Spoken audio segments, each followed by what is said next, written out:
सूरज अभी पूरा उगा भी नहीं था, पर गांव के बाहर फैले कूड़े के मैदान में एक दुबला पतला आदमी फटी कमीज और पुराने बोरे के साथ झुककर कुछ ढूंढ रहा था। नाम था सलीम, वही जिसे गांव वाले निकम्मा कहकर पुकारते थे। बच्चे हंसते। देखो, कबाड्डी वाला आ गया। वो कुछ नहीं कहता, बस चुपचाप वहां से चला जाता। घर में न चूल्हा था, न कोई बात करने वाला। पत्नी सालों पहले बच्चों को लेकर मायके चली गई थी। उसके बाद से झोपड़ी में वो सिर्फ अकेला रहता। उस दिन भी सलीम ने कूड़े के ढेर में एक नया कोना चुना। छड़ी से मिट्टी उलटते हुए अचानक उसकी नजर एक अजीब चीज पर पड़ी। एक बोरा, बिल्कुल साफ, लगभग नया, न कीचड़ न दाग। ऊपर मोटी रस्सी की गांठें कसकर बंधी थीं। किसने फेंका होगा ये? उसने बुदबुदाया। लेकिन जब उसने उसे खींचने की कोशिश की, बोरे का वजन अजीब लगा, जैसे भीतर कुछ ठोस हो। उसने सोचा शायद अंदर कपड़े होंगे। चारों ओर नजर दौड़ाकर उसने सुनिश्चित किया कि कोई देख तो नहीं रहा। फिर बोरे को धीरे धीरे किनारे खिसकाया, जहां धुएं की धुंध उसे छिपा सके। उसने रस्सी खोली। बोरा खुला और उसकी सांस अटक गई। अंदर प्लास्टिक में लिपटी गड्डियां थीं। उसने कांपते हाथों से एक खोली। 500 के नए नए नोटों के बंडल। उसकी आंखें चौंधिया गईं। वो घुटनों के बल बैठ गया। हाथों से नोटों को छूकर देखा। क्या ये सच है? उसने खुद से पूछा। उसके हाथ कांपने लगे। उसने चारों ओर देखा, कहीं कोई देख तो नहीं रहा। कुछ पल बाद उसने गहरी सांस ली और फैसला कर लिया।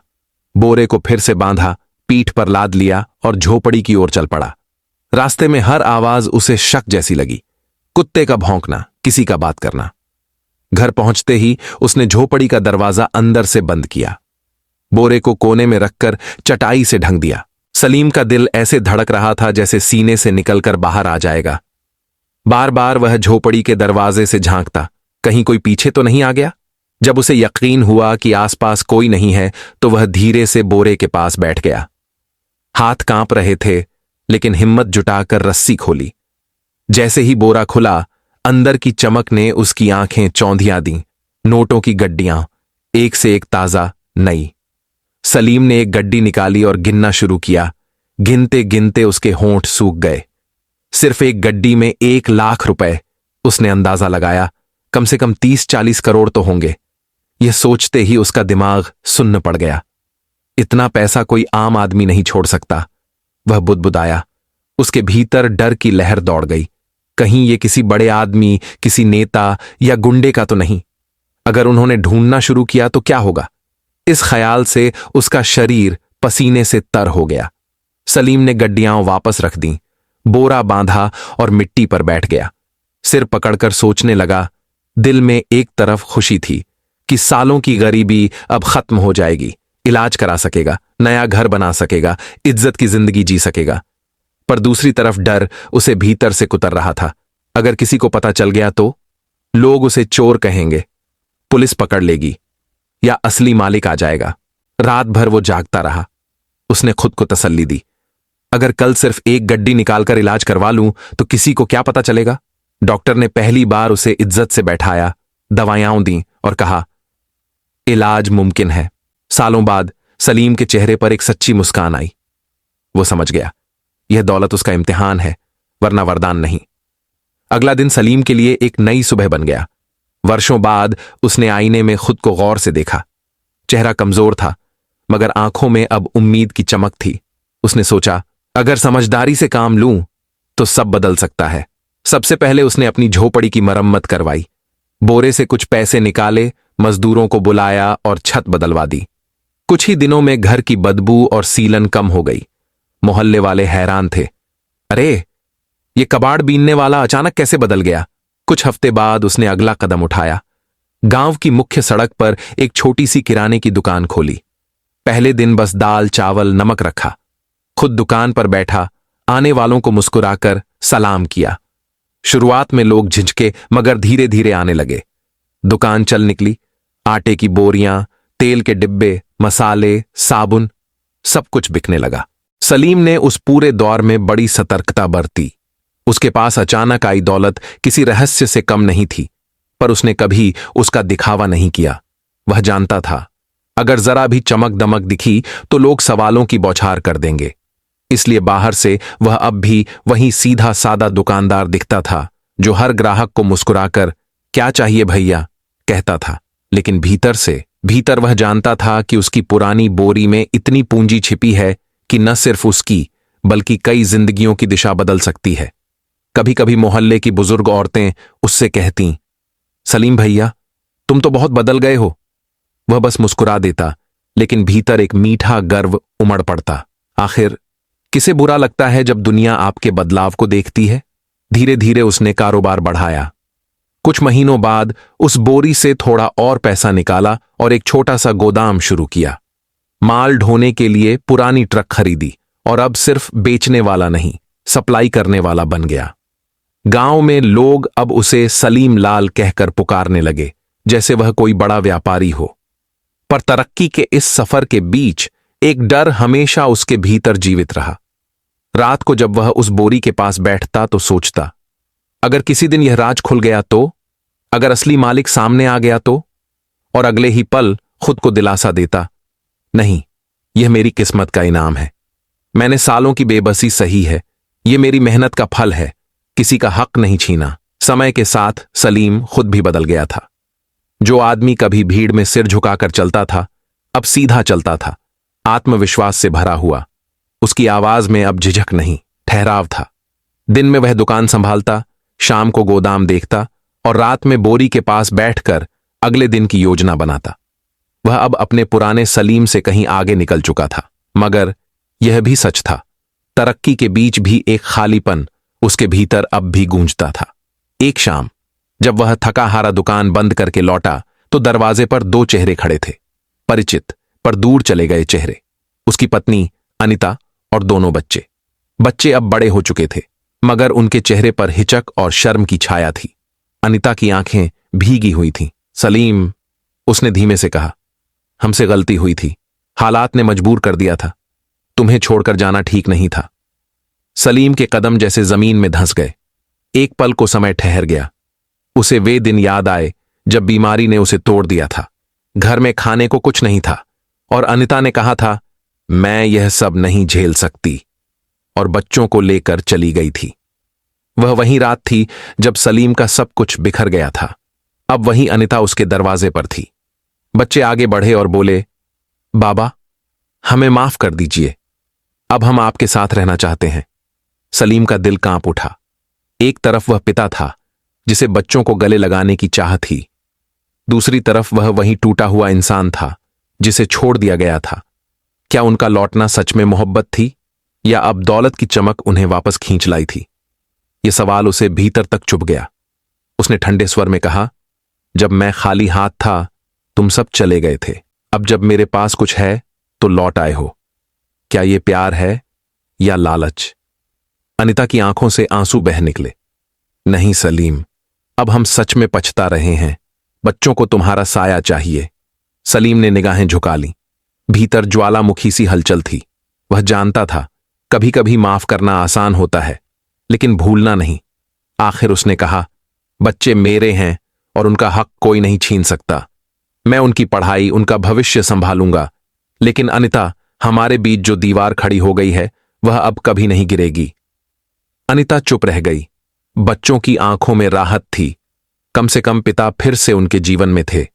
पर सलीम के दिल का पुराना घाव फिर हरा हो गया। बाहर की दुनिया कहती थी, सलीम लाल अब एक सफल आदमी है, लेकिन भीतर वह अब भी वही सलीम था जो अपनी पुरानी बोरी के साथ अतीत और वर्तमान के बीच झूलता रहा। उस रात सलीम देर तक नींद नहीं ले पाया। वह बोरी के पास बैठा जैसे किसी पुराने दोस्त से बातें कर रहा हो। यह दौलत सब कुछ लौटा रही है, इज्जत, नाम, सुकून भरी जिंदगी, बट क्या यह मन की शांति भी लौटा पाएगी? सवाल हवा में तैर गया और जवाब में बस दीवारों की खामोशी थी। कुछ हफ्ते बीते। सलीम की दुकान अब एक छोटे साम्राज्य में बदल चुकी थी। गोदाम से माल निकलता, गाड़ियां आती जाती और गांव वाले अब उसे सलीम भाई कहकर सम्मान से पुकारते। बाहर की दुनिया में सब ठीक था, पर भीतर एक बोझ था जो हर रात उसके सीने पर बैठ जाता। वह उस बोरी को देखता और खुद को समझाता, शायद किसी चोर ने फेंकी होगी या शायद किस्मत ने मुझ पर दया की। पर किस्मत को भी जैसे उसके धैर्य की परीक्षा लेनी थी। एक शाम वह घर के आंगन में चाय की चुस्कियां ले रहा था। अंदर टीवी पर खबरें चल रही थीं, सामान्य राजनीतिक बकवास जिसे अब वह ध्यान से नहीं सुनता था। लेकिन अचानक एंकर की आवाज तेज हुई। ब्रेकिंग न्यूज, विधायक के घर हुआ चोरी। सलीम का दिल धक से रह गया। एंकर बता रहा था एक चोर विधायक के घर से पैसे चुराकर भाग रहा था। जब पुलिस ने उसका पीछा किया तो उसने पैसे कहीं छुपा दिए हैं जो अब मिल नहीं रहे हैं। पुलिस लगातार उसे तलाशने की कोशिश कर रही है। सलीम का हाथ कांप गया। उसके दिमाग में बिजली सी कौंधी। बोरा, वही बोरा। एंकर बोलता जा रहा था। सैकड़ों करोड़ अब भी लापता हैं। छोटे बंडल शायद कभी न मिले, लेकिन जांच जारी है। वह वाक्य उसके कानों में गूंजने लगा। छोटे बंडल शायद कभी न मिले, मतलब शायद उसका बोरा अब भी सुरक्षित है। इसके साथ ही एक ठंडी लहर उसकी रगों में दौड़ गई। अगर कभी किसी ने पता लगा लिया तो? अगर पुलिस दरवाजे पर आ गई तो? उस रात उसने करवटें बदल बदल कर गुजारी। सुबह दुकान पर भी उसका ध्यान भटका हुआ था। ग्राहक बोलते रहे और वह खोए से जवाब देता रहा। मन में बस गणित चल रहा था, अगर सब छिपा रहा तो बच जाऊंगा, पर अगर राज खुल गया तो सब खत्म। शाम को लौटकर उसने बोरा फिर खोला। नोट अब भी वैसे ही चमक रहे थे, पर अब वह चमक उसे डरावनी लगी। उसे लगा जैसे उन नोटों की आंखें हैं जो उसे घूर रही हैं। सलीम ने गड्डियां वापस रखीं और खुद से कहा, यह दौलत मुझे बचा भी सकती है और मिटा भी सकती है। उस दिन से उसने एक संकल्प लिया, अब कोई जल्दबाजी नहीं। थोड़ा थोड़ा पैसा निकालेगा, धीरे धीरे खर्च करेगा ताकि किसी को शक न हो। पर दिल के अंदर अब एक नया जख्म बन चुका था। हर बार जब वह नोट गिनता उसके हाथ जैसे कांपते। फिर भी जिंदगी चलती रही। इसी दौरान एक दिन पास के गांव से एक आदमी सामान लेने आया। साथ में थी उसकी बहन सलोनी। सादा सी। 2 साल पहले उसने अपने पति को बीमारी में खो दिया था और अब अपने भाई के साथ कामकाज संभाल रही थी। सलीम ने जब पहली बार उससे बात की तो उसे अजीब सुकून महसूस हुआ। सलोनी की बातों में न कोई दिखावा था, न कोई मतलब। वह सलीम को एक व्यापारी नहीं, एक इंसान की तरह देखती थी।